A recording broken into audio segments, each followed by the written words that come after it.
Swati Maliwal case में न Delhi police की जांच अभी भी पूरी हुई है और न ही अदालत ने अभी कोई फैसला दिया है, लेकिन राजनीतिक पार्टियों ने अपने अपने गठबंधन की लाइन के हिसाब से निष्कर्ष निकालने शुरू कर दिए हैं। सबसे हैरानी की बात यह है कि दिल्ली महिला आयोग की पूर्व अध्यक्ष और राज्यसभा सांसद स्वाति मालीवाल की विश्वसनीयता पर भी सवाल खड़े किए जा रहे हैं।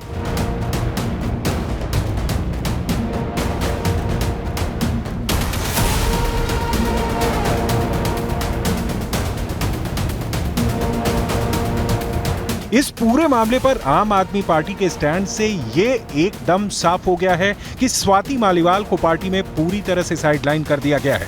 आतिशी ने तो स्वाति मालीवाल को ही बीजेपी की साजिश का चेहरा करार दे दिया है। अरविंद केजरीवाल ने अपने पीए विभव कुमार के बचाव में तो सीधे कुछ नहीं बोला है, लेकिन राजनीति के चिर परिचित अंदाज में बीजेपी को कटघरे में खड़ा करने की कोशिश जरूर कर दी है।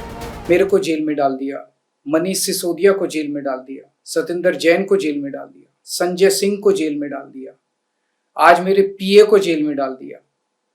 अब ये कह रहे हैं राघव चड्ढा अभी लंदन से लौटे हैं, कह रहे हैं राघव चड्ढा को भी जेल में डालेंगे। थोड़े दिन में कह रहे हैं सौरभ भारद्वाज को भी जेल में डालेंगे, आतिशी को भी जेल में डालेंगे। मैं ये सोच रहा था कि ये हम सब लोगों को जेल में क्यों डालना चाहते हैं, हमारा कसूर क्या है? हमारा कसूर ये है कि हमने दिल्ली के अंदर गरीब बच्चों के लिए अच्छी शिक्षा का इंतजाम किया, सरकारी स्कूल शानदार बनाए, ये नहीं बना सकते। 25 मई को दिल्ली की 7 सीटों पर मतदान होने जा रहा है। इसके बाद आखिरी चरण में पंजाब की सभी 13 सीटों पर भी मतदान होगा। ये दोनों राज्य आम आदमी पार्टी के खिले हैं। ऐसे में स्वाति मालीवाल का मुद्दा आम आदमी पार्टी के लिए चुनौती बन गया है। आतिशी ने सीधे बीजेपी पर आरोप लगाए हैं। इस पर आम आदमी पार्टी के आरोपों का जवाब देते हुए बीजेपी के अध्यक्ष जेपी नड्डा ने केजरीवाल की विश्वसनीयता पर सवाल खड़े कर दिए हैं। कौन सी बातों को उन्होंने फॉलो किया? पार्टी बनाई, चुनाव लड़ा,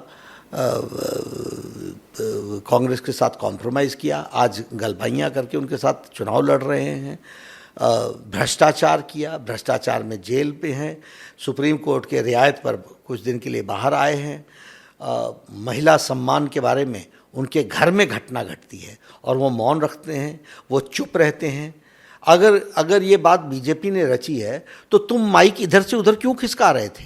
स्वाति मालीवाल के साथ बदसलूकी का मुद्दा न सिर्फ दिल्ली बल्कि उत्तर प्रदेश और बिहार में भी राजनीतिक टकराव की वजह बन रहा है। लखनऊ में अरविंद केजरीवाल के साथ प्रेस कॉन्फ्रेंस कर चुके अखिलेश यादव पहले ही अरविंद केजरीवाल के बचाव में ये कह चुके हैं कि बीजेपी झूठे मुकदमे करवाती है और समाजवादी पार्टी के प्रवक्ता ने भी स्वाति मालीवाल को ही झूठा साबित करने की कोशिश शुरू कर दी है। जो वीडियो सामने आए हैं उससे स्पष्ट होता है कि स्वाति मालीवाल जी गाली गलौज कर रही हैं। उससे स्पष्ट होता है स्वाति मालीवाल जी धमका रही हैं कि किसी की नौकरी खा जाएंगी। उससे स्पष्ट होता है कि स्वाति मालीवाल जी बिल्कुल स्वस्थ हैं, उनके चोट नहीं लगी है, आराम से चल पा रही हैं। तो इसकी भी जांच होनी चाहिए। बिहार के डिप्टी सीएम सम्राट चौधरी भी इस विवाद में कूद पड़े हैं। उन्होंने केजरीवाल के साथ ही लालू यादव पर भी निशाना साधा है और ये कहा है कि केजरीवाल ने लालू से ट्रेनिंग ली है। देश में कोई यदि सबसे नटवर लाल के भूमिका में कोई देश में नेता है तो वो केजरीवाल है, जिसने पहले अन्ना हजारे को ठगा, दिल्ली की जनता को ठगने का काम किया, दिल्ली में माता बहनों को ठगने का काम किया और आज देखिए सबसे बड़े लुटेरे कोई है तो केजरीवाल।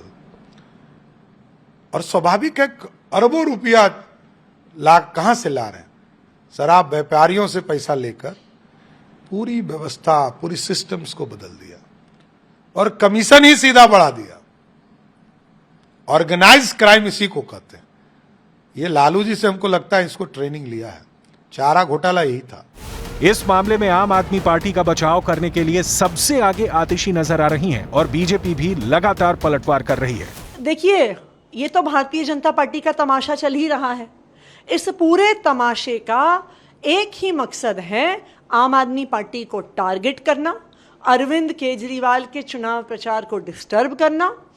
जब से अरविंद केजरीवाल जी की जमानत हुई है और वो जेल से बाहर आए हैं, अरविंद केजरीवाल जी का 20 दिन भी जेल से बाहर आना भारतीय जनता पार्टी को पच नहीं रहा है। इसीलिए षड्यंत्र को रचा गया, इसीलिए स्वाति मालीवाल जी को इस षड्यंत्र का मोहरा बनाया गया मकसद तो अरविंद केजरीवाल जी को टारगेट करना था, पर जब उन्हें टारगेट नहीं कर पाए तो उनके पीए विभव कुमार जी को टारगेट किया गया। मुख्यमंत्री के घर में अगर महिला सांसद की पिटाई होती है तो कहीं न कहीं मुख्यमंत्री के इशारे पे हुई है, नहीं तो उनको रोकना चाहिए था। और यह बहुत ही गंभीर मामला है, इसमें सख्त से सख्त कार्रवाई करनी चाहिए।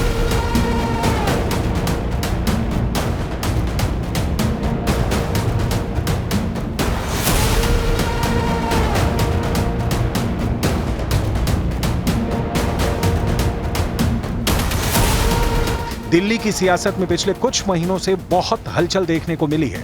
आम आदमी पार्टी के अरविंद केजरीवाल को सुप्रीम कोर्ट ने इसलिए अंतरिम जमानत दी कि वो लोकसभा चुनाव में अपनी पार्टी के लिए चुनाव प्रचार कर सकें, लेकिन उनके पीए पर लगे गंभीर आरोपों ने आम आदमी पार्टी को मुश्किल में डाल रखा है और बीजेपी इस मौके को हाथ से जाने नहीं देना चाहती है।